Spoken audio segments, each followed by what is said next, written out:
با درود خدمت شما عزیز دلم. عزیزم در خدمت هستم با یک انرژی خوانی دیگه از سری انرژی خوانی های فال تاروت آدم و حوا. موضوع این لحظه انرژی خوانی ما این هستش که یک انرژی خوانی کاملا خصوصی برای شخص شما، یک انرژی خوانی کاملا خصوصی برای شخص شما هستش.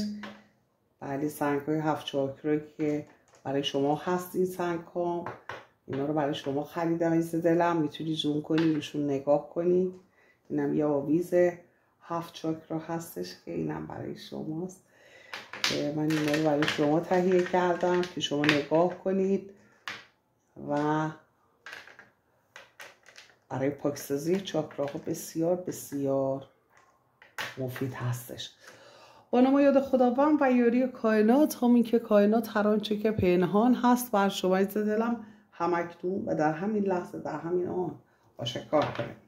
انرژی خوانی کاملا خصوصی، این انرژی خوانی های کاملا خصوصی برای عزیزانی هستش که دسترسی ندارن انرژی خوانی خصوصی انجام بدن، حالا به هر دلیلی، و بنده این انرژی خوانی های خصوصی رو برای شما عزیزان انجام میدم.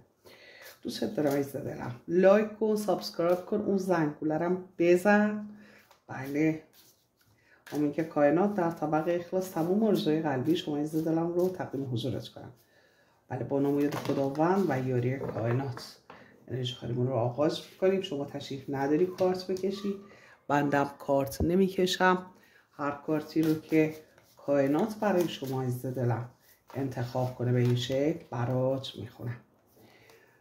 در خصوص یک مسئله، یک فرصتی، یک چیزی که نمیخوای از دست بدی و با چنگ و دندون نگهش داشتی، میتونه شرایط مالی باشه، میتونه شرایط احساسی، مهاجرتی، تحصیلی، هر چیزی که نیت قلبی شما عزیز دلم هستش.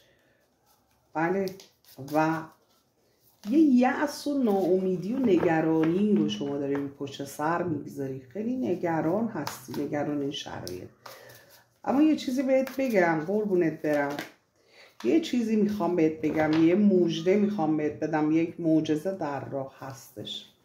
این مشکلی که برای شما به وجود اومده که خیلی هم برای درست کردنش تلاش میکنی عزیز دل من، این مشکل رو یک فردی برای شما به وجود آورده. یه فردی یه حرفی زده، یه اطلاعات اشتباه داده، یا اینکه یه کاری کرده، یا روی لجبازی، یا ندونم کاری، هرچی که هستش یه مشکلاتی به وجود آورده. ولی اصلا شما نگران نباش و اینو بدون که این مشکل شما حل میشه. در اینجا یک راهی رو داره برای شما شکار میکنه، یه مسئله ای رو، یک دری داره برای شما باز میشه. همونطور که ملاحظه میفرمایید، شنیدی میگن عدو شود سبب خیر اگر خدا خواهد. این فرد حتی اگر نیتش خیرم نباشه، این نیت برای شما به نفع شما خواهد بود و مسئله‌ای که یه موقع خوب پیش میره، یه موقع خوب پیش نمیره، در خصوص مسئله مالی یا احساسی، اون مسئله حل خواهد شد. اینقدر نشین و قصه این مسئله رو، این مشکلات و این شرایط رو نخور. اگر کسی در حقت بی‌وفایی کرده، مخصوصا اگر این فرد طرف احساسیت هست، ناراحت نباش. شرایط بسیار بسیار ایدئاله، خانوادگی و احساسی رو داره بهش اشاره میکنه. اگر میخوای ازدواج کنی، ازدواج در راه، نامزدی کنی، نامزدی در راه، منتظر کیس جدیدی، کیس جدید در راه هستش. اگر خدایی نکرد در خصوص مسئله احساسی خانوادگی مشکل داری، و مشکلات حل خواهد شد. در خصوص مسئله‌ای که استوپ مالی هستش، اون استوپ مالی هم برطرف خواهد شد و شما ببینیم چون معجزه داده، معجزه رو بالای استوپ مالی داده و شما بله شرایط بسیار ایدئالی خواهی داشت با یه نفر که اختلاف نظر داری یا از دستش عصبانی هستی. ممکنه این فرد دور باشه ازت، ممکنه حالا ترک کرده باشه، ممکنه اختلاف نظرهایی بین تو وجود داشته باشه، هرچی که هستش یک حرکت از سمت این فرد به سمت شما هست. اگر کیس احساسی شما راه دور هستش، به این که به سمت شما حرکت کنه داره فکر میکنه. عزیز دلم این روزها اگر مامان بیخبر هستی حتما حالش رو بپرس. اگر دیدیش ولی خب باش درد و دل نکرد، بشین باش درد و دل کن. اگر در قید حیات نیستن این فرد، خدایی نکرده، ولی براش خیرات بده و لطف و محبتش رو یه جوری سعی کن جبران کنی، چون این بانو مادر شما هستش، چه شما رو دیده باشه چه ندیده باشه، چه در قید حیات باشن چه نباشن. این بانو برای شما در دعا هستن، دست به دعا هستن. این مشکلت که خیلی ناراحتی یه موقع شب خوابت نمیبری یا روزها ذهنتو درگیر کرده، این بانو برای شما دعا میکنه که این مشکل حل میشه. بله، دعای خیر مادر شما پشت هست عزیز دلم. آمین که کائنات هر آنچه که پنهان هست رو همکنون و در همین لحظه آشکار کنه. آمین. ببینیم دیگه چه مسائلی رو کائنات میخواد آشکار کنه. میگه تعادل به زندگی شما برمیگرده، یا اگر دنبال یک تعادل هستی، ببین باز هم کنار این دعای خیر، دعای این بانوی موجه، بانوی خوب، باز هم دعای خیر این بانو هستش که بدرقه راه شما هستش. تعادل برمیگرده، هماهنگی به وجود میاد. اگر خدایی نکرده فردی یا افرادی دلتو شکستن، ناراحتت کردن، فکر نکن همینطور پیش میره. نه، ورق برمیگرده. خب گوش کن قربونت برم، ورق برمیگرده. ببین از این شرایط دلشکستگی و ناراحتی به خاطر دسیسه‌ای که کردن، پشت سر تهمت، افترا یا اذیت کردن یا حالا هر چی، غیبت تو کردن، هر چی که هستش، ببین نعمت خداوند رو ببین. خداوند و کائنات میگه تو رو لبریز میکنی از عشق، محبت، ثروت، هر آنچه که خواست قلبیت هستش لبریز میشی. ولی میگه به دیگران هم کمک کن. موفقیت حاصل خواهد شد. شما تیرت به هدف میخوره. هدفت هر چی که هست، به اون هدف دست پیدا خواهی کرد. بله، و از فرش به عرش میری. یعنی خیلی تغییرات ویژه که خیلی زندگی شما رو متحول میکنه. این تغییرات خیلی ویژه هستش، خیلی تفاوت زیاد هستش. و بعد از اینها، تازه بجز اینها، شما یه سورپرایز بزرگ از کائنات داری. یک سری خبرهای خوب برای شما میاد که پشت این خبرها هم خبرهای خوب دیگری هست که میاد. یه اتفاقایی میفته، یه خبرهای خوب به دست میاری، بعد از اون هم باز هم ادامه داره. یک سری از این خبرها رو خودت حدس میزنی یا منتظر هستی، حتی شاید به کسی هم نگفته باشی یا به کمتر کسی گفته باشی، منتظر جواب هستی. ما خودش پنهانی احساسات هستش، که خبرهای احساسی یا حالا میتونه حتی مالی هم باشه، ولی اینجا داره به احساسی. نیمه ماه مشخصه، ماه خودش پنهانکاری هستش، ولی میگه یه نیمه پنهان دیگه داره ها. اونها هم برای شما خیر و شادی آفرین هستن. مسئله دیگری که کائنات داره بهش اشاره میکنه عزیز دلم، آرامشی که شما به دست میاری. حقی که از شما ضایع شده، محکمه الهی رو داره نشون میده. شما اگر حقی ازت ضایع شده، نگران حقت هستی، احساس میکنی حقتو ازت گرفتن، اون حق به شما برمیگرده. آمین که کائنات هر آنچه که پنهان هست رو بر شما عزیز دلم همکنون و در همین لحظه آشکار کنه. تلاش های شما رو داره بهش اشاره میکنه. تلاش هایی که شما در زندگیت انجام دادی، تلاش های بسیار زیادی رو داره بهش اشاره میکنه. میگه اگر تلاش هایی کردی، اگر فرد یا افرادی نذاشتن شما به حقت برسی، ناراحت هستی، عزیز دل من اصلا ناراحت نباش، به خاطر اینکه این تکه های پازل سر جای خودش خواهد نشست. مکرشون رو خداوند به خودشون برمیگردونه. عدو شود سبب خیر اگر خدا خواهد. همون هم میشه. یعنی واقعا به این مثل شما، به این ضرب المثل، به این جمله میرسی، پیش خودت میگی نگاه کن عدو شد سبب خیر چون خدا خواست برام. مسئله دیگری که کائنات داره بهش اشاره میکنه تصمیم ها. یک سری تصمیم ها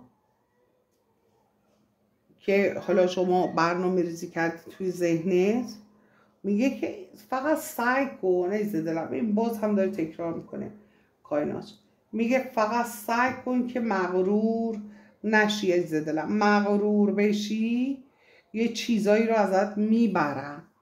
مغرور نشو. فقط میگه که اتفاقهای خوبی در راه هست، ولی سعی کن شما هم محبت کنی به دیگران، چون یه نفر اگر شما مغرور بشی یا لج و لجبازی را بیفته، یه نفر یه چیزهایی رو ازت میبره، یه شانسی رو این وسط خدای نکرده ممکن هست از دست بدی. دعاهایی که کردی به ثمر میشینه. عزیز دلم ببین قشنگ داره بهش اشاره میکنه، به 7 چوب دست موفقیت، اون چیزی رو که میخوایی رو به دست میاری.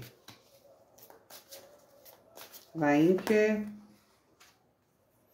شرایط سختی که داشتی رو برای اینکه تجربه نکنی دوباره باید با برنامه پیش بری. کائنات میگه این شرایط رو من به تو میدم، سعی کن با برنامه پیش بری، وگرنه خودت ممکن هست خودتو گرفتار کنی. کائنات میگه یک موضوعی هست خیلی ذهنتو درگیر کرده، میگه بعد از این موضوع، در خصوص این موضوع میگه یه خیری وجود داره. چرا همش نشستی جنبه منفیشو نگاه میکنی و ناراحت نشستی، فکر میکنی همه راه ها بسته است؟ راه ها برای تو میگه بازه. موفقیت رو داره نشون میده، کنار خانواده خوشحالی رو داره نشون میده، ولی میگه شما چون ذهنت به اون راه حل کائناتی نمیرسه، میگه نشستی همش به گزینه‌های مختلف نگاه میکنی، چه کنم میکنی، و میگه که برات آشکار خواهد شد، خواهی دید و پنهان هست. میگه یک پل ارتباطی بین من و تو وجود داره، کائنات و خداوند میگن. بنابراین جای نگرانی وجود نداره. سیرش هم ما ترس از دست دادن رو داره نشون میده. بله، بنابراین شما چون راه حل رو نمیدونی ناراحت هستی، نگرانی. میگه نباش، نگران نباش. مسئله‌ای که کائنات داره بهش اشاره میکنه، میگه که یک پیشرفت، یک جهش، آتلما، یک جهش، میگه زمانش فرا رسیده. و اینکه جایگاه خود رو پیدا میکنی. اگر تو فکر جابجایی هستی، جابجایی انجام میشه. اگر تو فکر این جایگاه اجتماعی هستی، از نظر تحصیلی، از نظر موقعیت اجتماعی، مهاجرتی، کاری، مالی، میگه جایگاهت مشخص میشه. اینقدر میگه هرس و جوش نخوره دلم. میگه صبور باش، گر صبر کنی ز غوره حلوا سازد. درسته؟ از یه طرف هم حافظ شیرازی میگه که گویند سنگ لعل شود در مقام صبر، آری شود ولیک به خون جگر شود. آمین که خیلی راحت بگذره این صبره. بله، دیدید دیگه توی طبیعت زیاد دیده میشه سنگ اینقدر قطره آب روش میفته، نگاه میکنی میبینی بعد سالها شکل گرفته. بنابراین آب هم میگه سنگ هم مثل آب میتونه بشه. خود میگه ولی به خون جگر شود، حافظ شیرازی میگه. ولی کائنات اینجا داره میگه خیلی با قدرت و راحت انجام خواهد شد. بنابراین یعنی کائنات میخواد بگه پارتیت خیلی کلفته، عزیز دلم، اون بلایی که سر حافظ شیرازی اومد سر شما نمیاد. انشالله با قدرت میگذره و تغییرات دیشیم رو بهش اشاره میکنه. کائنات میگه تغییرات، بله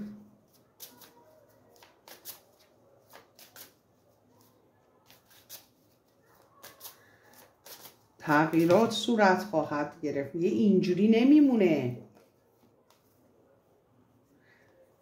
و آکوش میگه بذار مسیر سیر طبیعی خودش رو طی کنه. یه موقع دست نبری تو این کاره، برم اونجا پول بدم، برم اینجا اینجوری کنم، برم اینجوری بگم، برم حرکات آکروباتیک رو میگه انجام نده. میگه بذار سیر طبیعی خودش رو داشته باشه. برکت در راه هستش. و اینکه اسنک به معنای انعطاف، میگه این مشکلی که از نگاه خودت خیلی مشکل به نظر میرسه، یک انعطافی در این مسئله به وجود میاد، اینجوری باقی نمیمونه.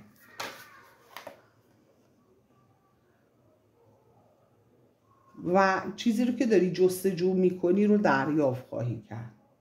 چیزی که میخواهی به خواستت خواهی رسید و اون خواستت رو دریافت خواهی کرد.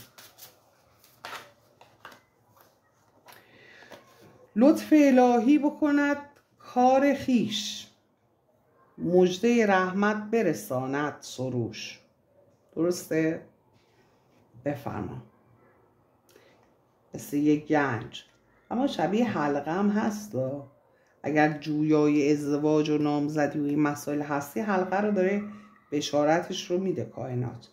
اگر میخوای خداوند از خزانه غیبش کمک کنه، باشد که از خزانه غیبم دوا کنند. بله دوا خواهد کرد.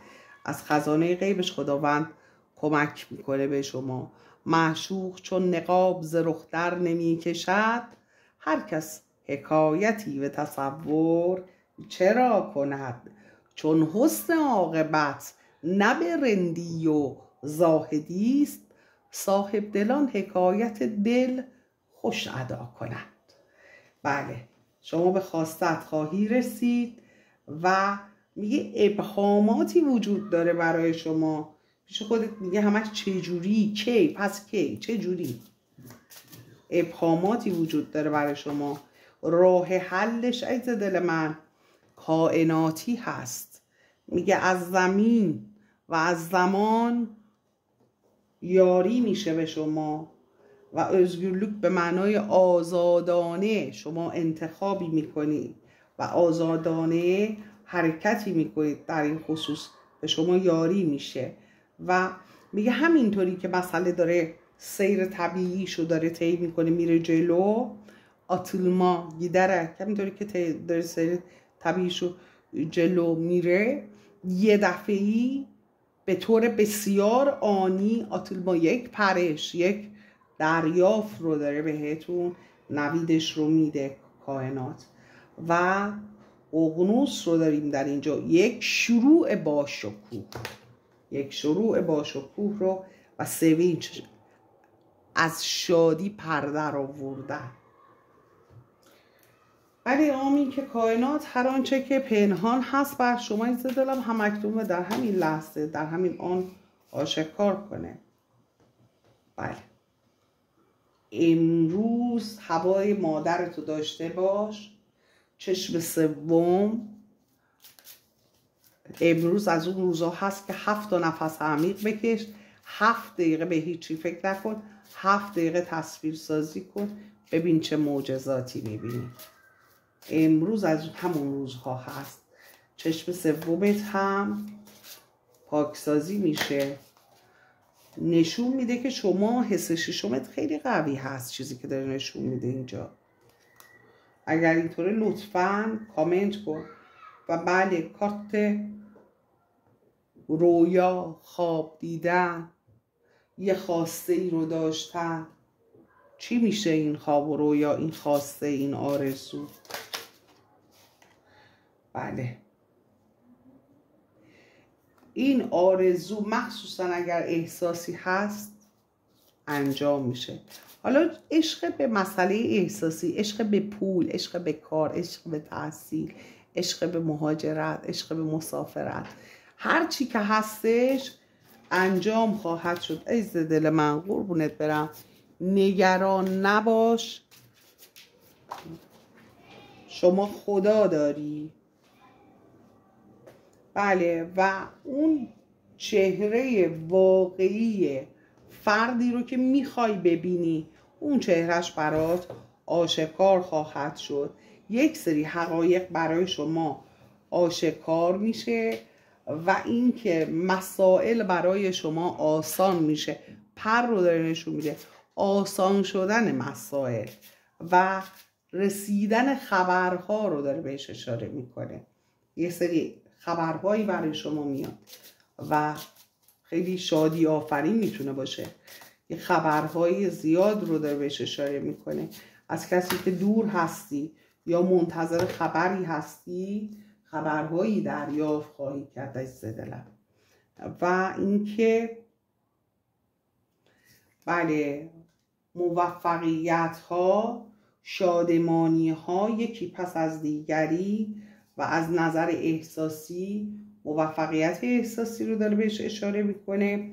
چشم سوم رو دقت کن و اینکه بله اون رو چاکرا و چشم سومت رو حتما کار کن، به خاطر اینکه خیلی اتفاقهای خوبی رو پشت سر هم داره در موردش صحبت میکنه و از طرف دیگه داره میگه که اون خواسته قلبیت رو به دست خواهی آورد و صدای این شادی شما تا به عرش میره. خیلی خوشحال میشی، شما رو در رقص و شادی داره نشون میده. یعنی انقدر خبرهای خوب دریافت میکنی که خودت هم حتی فکرشون نمیکنی. از یه طرف هم داره به این مسئله هم اشاره میکنه، به اینکه نشانه هایی در خصوص این مسئله دریافت خواهی کرد. دوستت دارم عزیز دلم. چه تا این لحظه لایک نکردی، سابسکرایب نکردی، لطفا لایک کن، سابسکرایب کن، از چنل خودت حمایت کن. در نور باشی و شب و روز بر شما عزیز دلم به خیر و خوشی باشه. آمین.